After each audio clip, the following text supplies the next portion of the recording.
صفت مشبہ وہ اس میں مشتق ہے جو ایسی ذات پر دلالت کرتا ہے کہ جس میں صفت دائمی ہوتی ہے.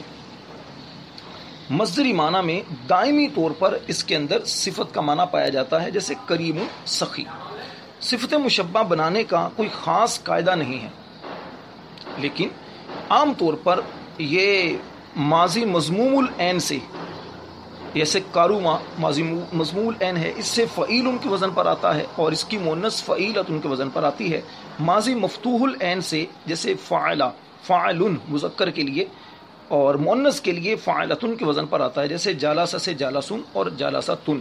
ماضی مکسور العین یعنی وہ ماضی جس کا عین کلمہ مکسور ہو، جیسے فاعلہ سے مذکر کے لیے فاعل اور افعل اور فعلان، جبکہ مؤنث کے لیے فاعلۃ فعلاء اور فعلا کے وزن پر آتا ہے، جیسے فریحہ سے فریحن، افرح فرحان وغیرہ.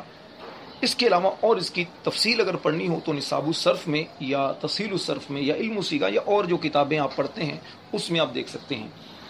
اس صفت مشبہ میں ایک دو باتیں بڑی اہم ہیں، وہ ذہن نشین کر لیں.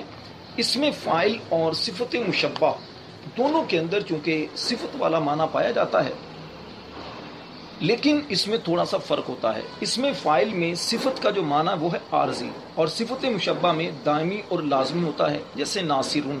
ناصرون اس میں فاعل کا صیغہ، اس سے مراد ایسا شخص جس سے مدد کا فعل صادر ہوا. اب مدد بندہ تھوڑی دیر کے لیے کرتا ہے، اس کے بعد نہیں، یہ صفت ختم ہو جاتی ہے.